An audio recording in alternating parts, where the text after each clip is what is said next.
You said you needed 3 pitchers in the offseason, and you got 3 pitchers in the offseason. Are you happy the way things are going so far? Yeah, I think so. I mean, obviously, we tried to jump the market on the starting pitching side of things. Now we're going to just keep trying to explore what else we can do to try to improve this team. But, when you look back at 2023, the one thing I think we can all agree on, we put a lot of stress on our bullpen because of the lack of innings we ate in the rotation.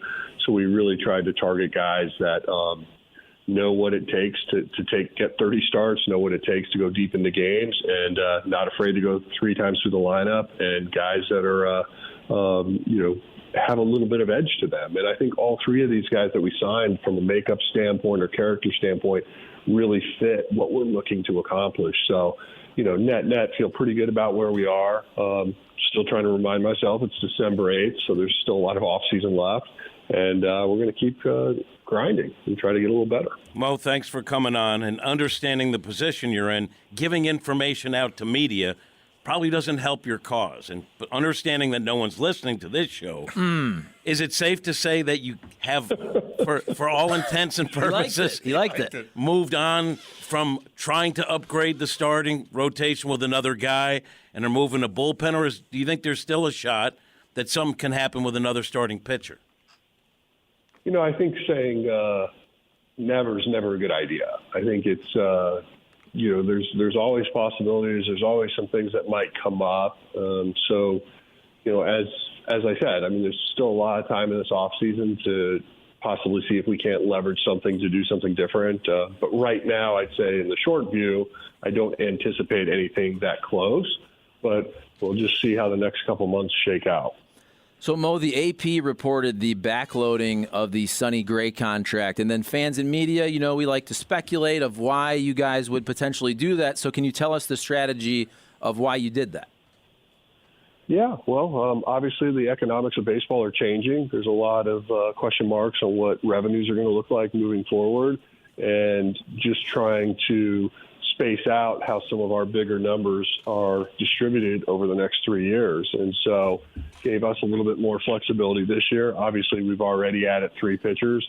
So, when you look at that, just immediately it's over $30 million, just the rotation there, and still trying to do some other things. So it really was just trying to give us more flexibility in 2024, and then understanding that we can probably handle that larger number 3 years out. And is that a big picture baseball thing, but then also for the Cardinals specifically, and media and fans are asking about this a lot too, what's going on, the uncertainty with Bally's, and then, look, you guys never have a bad season, but you did last year, and potential ticket revenue. I don't know if on December 8th that can be tracked for the holidays and all that, but how do those 2 factors influence payroll? Real. We're a business. You have to have revenues to support your expenses.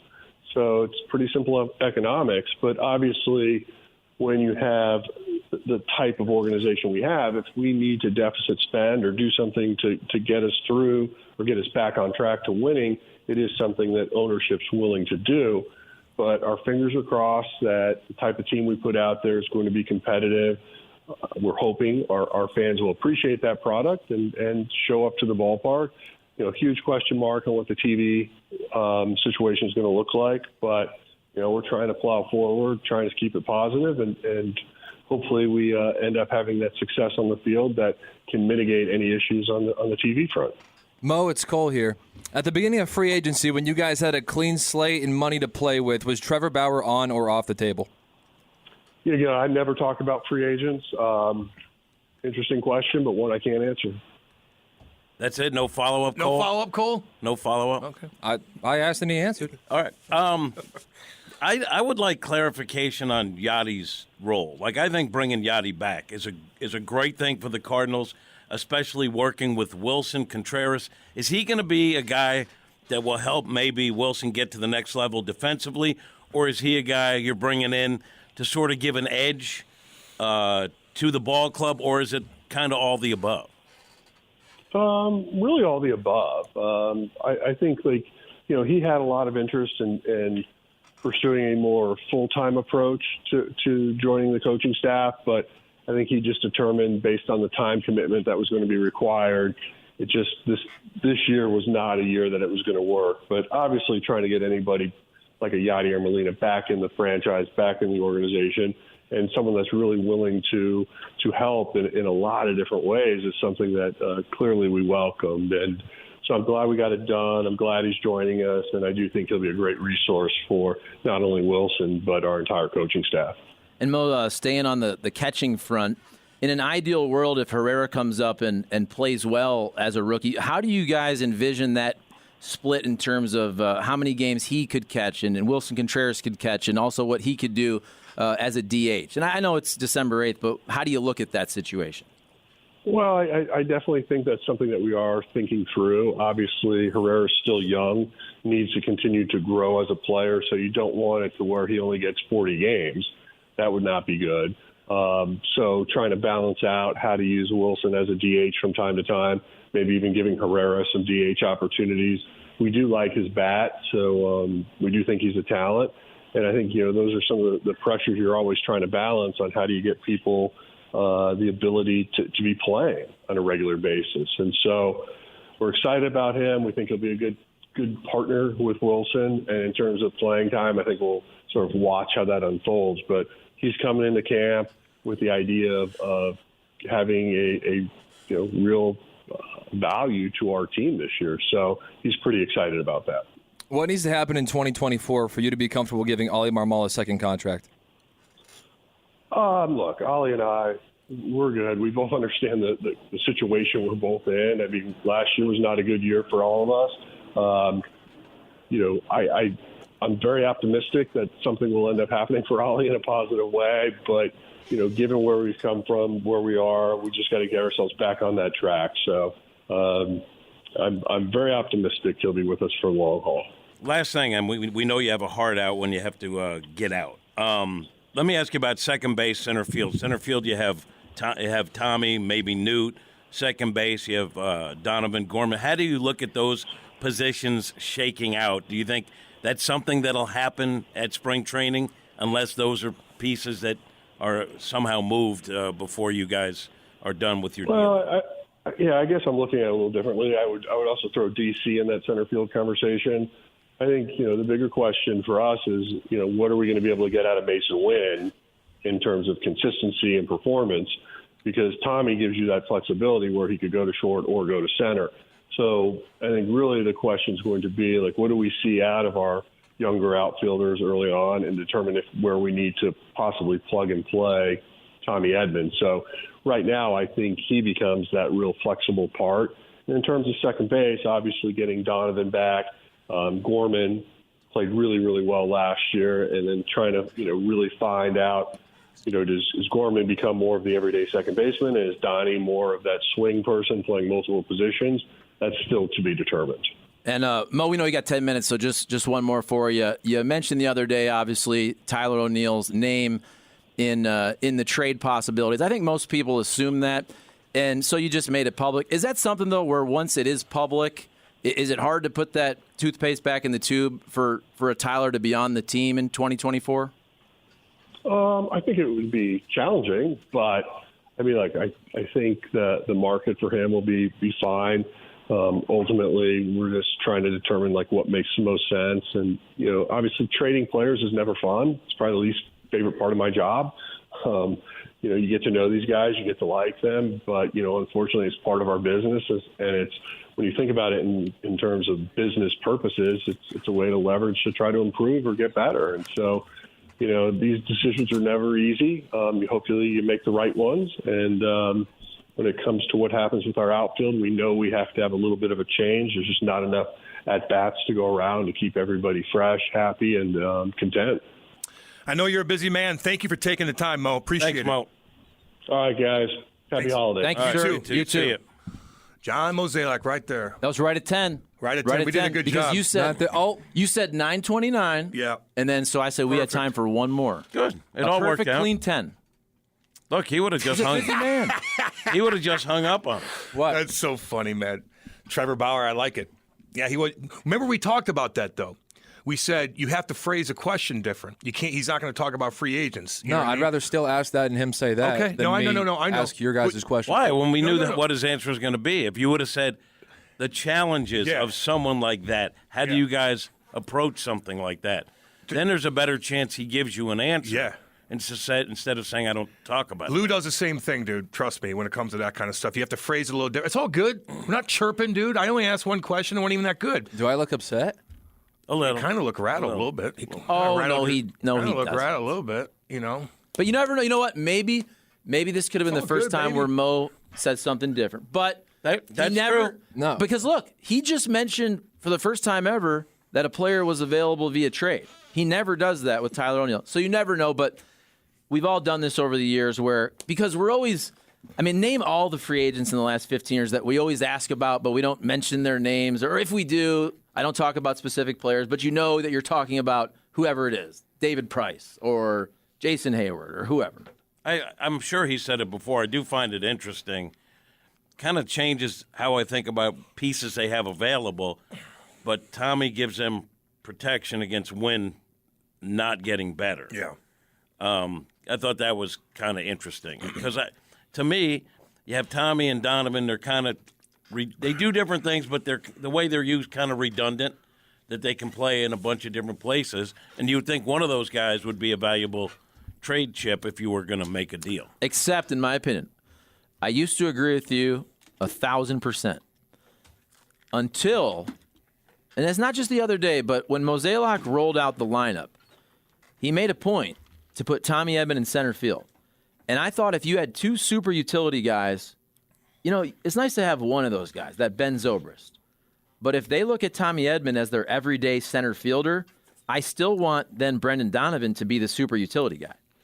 You know what I'm saying? Yeah, I know, I get that, but that's why I kind of asked it because it did seem like Tommy had the edge over Newt in center, but by what he just said, it kind of felt like, no, we need Tommy for flexibility. He could end up at short. If he's in your regular center fielder, one of the things they've said is we're probably not going to move guys around the way we did last year. Center field's a pretty important position. If Tommy's your center fielder, maybe you leave him there, but they're saying, he's our backup in case Wynn doesn't work out. And I would think they want to play Mason Wynn 145, 50 games if he's good. But it's smart of them to have insurance. What if he's not good? What if he's hitting $170? Yeah, man. A month in. I'm trying to think, though. So would Tommy Edman be then also your backup shortstop in the sense, because Donovan is not, I guess he could also play shortstop here and there. Out of your stomach or out of your mouth? Yeah, Cat? a little bit of both. So to me, I don't think they look at Donovan as a shortstop. No, I know. I'm just saying, but like, if Tommy's your backup shortstop, because even if Mason Wynn's really good, you still need somebody to play 15, 20 games as a backup. I think Donovan in 10 games is okay. I don't think you want Donovan to play 50 games at short. As a short-term spot fill-in, absolutely. I know they're fine with that. There's also guys in the minors, infielders, that they are pretty high on that they figure can come up and help. Let's face it, some of the guys they brought up last year that got work in the infield are not guys that are long-term plans. I do think they have guys in the minors that they think are going to be pretty good. It all comes full circle. This is why you always, on every team, you always need a Daniel Descalzo. A guy who can be a legitimate backup shortstop, utility, just solid glove guy that can play anywhere in the infield. Those guys Great are attitude. super, super valuable. That's how you get 10 years in the majors like Daniel did, and now a coaching job. And a Cat's Corner #2 interview. How about that? That's going to be exciting. Let's see what the Audi Exchange Texan in Kirkwood has to say about it. I think we're getting chirped a little But bit. hold on. To be fair, by the way, John Mozeliak, he's not listening, but thank you for coming on. Yeah, no doubt. And I figured maybe we had, 15 to 20. Yeah. Before the show starts, he only has 10 minutes. The dude's trying to make trades. It's all good. We only had 10 minutes, folks. Yeah, you I can know. only Calm ask, down. You can only ask so many questions in 10 minutes. You guys wanted Trevor Bauer, and Cole asked the damn thing. So, and then Cole asked a hard question about Ollie. Like, what's Ollie need to do? Yeah, that was good. That was That's a damn very good. fair question. Yeah. Good job, Cole. You were Damn. like all business in your question, too. You did it. It was a little quick because a little nervous, I guess, man. No, that's Dan Patrick. I don't think he was nervous. I think he wanted to be. Dan Pat. I watched the Dan Patrick interview with Yes. Aaron Andrews and Is Carissa that- Thompson. Yes. Quick questions, get Dan to the Patrick. point. Oh, yeah, okay. Don't give him outs. You ask the short question. Yes. Let them talk long. That's a strategy. No leading questions. Well, you said it really fast. That's all I said. No, I thought it was good, but it was very succinct. It was a hard 10, tight 10. I mean, the question you guys are throwing out for us to ask are absolutely ridiculous. What are they? Why didn't you win a Why championship? didn't you call him a piece of garbage? Yeah, like what color bow tie is he going to wear when he does? I mean, Okay, somebody did have a funny one. He goes, "Why do you have to get out so early? Is there like a J. Crew sale?" That was a funny text. that was pretty funny. That text was funny. But if there was a legit question, we only had 10 minutes. What are you supposed to do? And going into it, he said, "Hey, text me ahead of time because I might have to be pulled into something." He's working. He's working. He's working. That's what he's trying to do. But I will Good say, job. it's pretty clear that they're standing pat with the starting rotation they have now, right? Unless it's just a big smokescreen. As I point out, no one's listening to us, so there's no tells here. But don't you get the impression like, okay, that's our rotation? Yes, and I think that spins into the follow-up question about the backloading of the contract, because I do think when that was announced, there were two theories out there, right, between fans and media. Oh, that means they're going to spend a whole lot more in 2024, or they're having this flexibility because of revenue uncertainty. From what I have heard and then what Mo just said, it sounds like it's more of the latter. Like, I don't think that they backloaded that, oh, now they're going to spend $25 million. If I'm a Cardinals fan, I would expect probably a trade of Tyler O'Neill, probably a couple of relievers, maybe they spend $5 million on a reliever. Stuff like that. I mean, could it be a bigger trade of a Dylan Carlson? Who knows? I would be shocked if they got anybody else on the roster that made more than $10 million a year. He also volunteered that Carlson is in the mix for center field as well. Right. Which kind of surprised me. But the Bally's thing, and again, I'm not a spokesperson. I am at the bottom of the totem pole. I know nothing. But what was just published the other day is that the pullout of that contract could be in September of next season, the end of the year. Mm-hmm. So they would have, unless, and who knows, unless something happens along the way, they will have almost the full season of contract television money. But then they potentially wouldn't know what money's coming in the following year. Right. And but I'm talking about this year with okay. with the Sonny Gray only getting 10 of it, and they are getting allegedly the TV money. Again, speculation. There is room to spend a little bit more. I don't know about that, because I think now I think the Cardinals, after a lot of PR miscues last year, they're getting on the same page. If you notice what Mo said to that question, he said, "It's real." That is the exact same quote that was given to Derek Gould by someone else in the organization in his article. That those things, i.e. the Bally's uncertainty and the uncertainty about ticket prices because they had a bad year, they're saying that is real in terms of an obstacle for 2024. You know what they could do to juice attendance? Like in case of emergency break glass, a couple more Wayno concerts. Yes. That's what I was saying. Yes. I was thinking the same thing. Thinking the same thing. Oh, man. So no one said good job or No. they're killing us? No. Read some of the ones killing us. How are they killing us?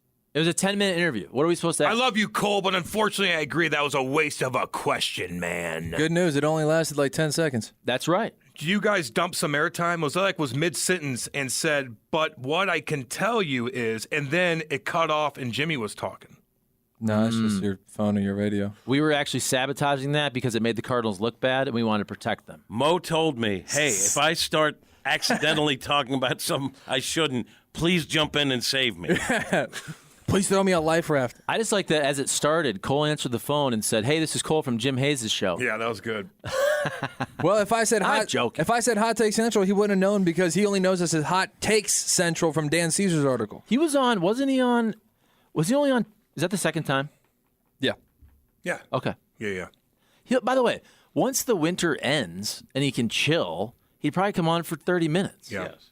Once like the transactions of winter meetings in December, maybe like sometime in February. So, but my thinking was, all right, the winter meetings are done. Let's see. And so I text Cam, and we first talk about Tucker and other stuff.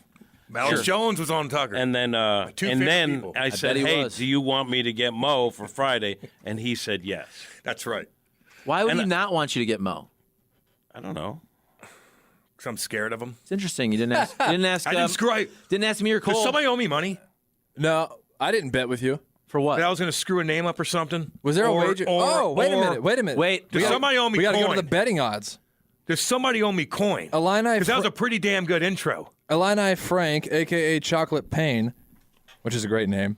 He put out the betting odds earlier as far as would there be any screw-ups, would there be any coughs. Over-under on softball questions from Hayes is set at 2.5. Did we have an over-under? Did we recall? I wasn't listening. I was just thinking about my questions. Cam pronounced Were mine softball questions? No, but what were they? I forgot. One was about. We were all starting focusing rotation. on One was our own Yachty. question. Yeah, Yachty. One was if they're done or they anticipate looking at Another trying to get starting another pitcher. starter. Yeah. And then also, how do you look at second base, center field? Let me ask you this. Is it fair to say, and no one knows, crazy could always happen, but don't you think for all intents and purposes they're essentially done from the standpoint of a big move? Yes. I would agree with that. Just based on what we know and what it sounded like. And so could Tyler O'Neill be flipped for a reliever? Sure. Could they sign 1 to 2 relievers for $5 to $8 million on a 1-year deal? Sure. I think that's what you're going to see. Tyler O'Neill is getting shipped. There's no question. Yeah. For probably a reliever. And I could see them spending, even if it's another bat or shoring up another, but no huge splash. The only other thing I wanted to ask, I think he would have had fun with it, but it was so close at the end, is like the Boris chirp. Yeah, that would have been fun. Oh, yeah. I get that. Because that was a nice little fun little chirp. Little chirpy poo. Little chirpy poo. That's Little all it chirpy is. purr, baby. It's all good. It's It all is good. funny. You asked him about the Tyler O'Neill going public, and he's like, well, it would be difficult bringing him back. Yeah. It is hard to put that toothpaste back in the tube. Cole, Yeah. Jim served the Bauer question on a silver platter for you, and you butchered it. Shake my damn head. Am I the only one that thinks that he just read the same text twice? No, that was a No. different one. This is Colton. Oh, was Miles. that- They said shake my head. This one said shake my damn head. boy. Oh, I'm sorry. Okay. No, it's a different person saying it. Similar. It's Look, man. It's the Cole Lemming, and the other guy was the Cole Hater. Here's why. I just wanted to ask direct questions because I know how when things are kind of a gray area on this show and there's speculation, it's a lot of Charlie says, he kind of said this, he kind of said that. And the Jim's like, okay, yeah, you just got that on YouTube or you read something from somebody know who what your heard point is. something. Oh, interesting. He's on YouTube now. Funny how that Yeah. works. And so, look- hey, YouTube boy. I know. Hey, YouTube boy. I know We're how. all on YouTube. Hold on. I Hold bet- on. wait, I've I'm been doing on- interviews. Should I'm be not on YouTube. popping on and going, hey, I've me been break on- this down. I've been on this show long enough to how know. many views did my Tyler O'Neill get? probably when I did more that? than anything I'll do. Just but so I'm, you know. I'm doing cat chats on YouTube. I know how discussions go on this show with reading between the lines and gray areas. I thought it would be more interesting if I just asked the question directly. Oh, man, it's all good. Can I just say baby. this? I want you to ask whatever question you want. Thank and I you. think your questions were fine. Thank you. I like to have a little fun and poke and prod a little bit. I wanna get Army You- on now. You were fine. Your questions were fine. I would have done it in a different direction, but if you decided I wanted to get the response to this, and like Charlie said, who knows what the answer is going to be? I tell this to Cam all the time when we on our private text. Yeah. I say the only dumb question is the question never asked. Yeah.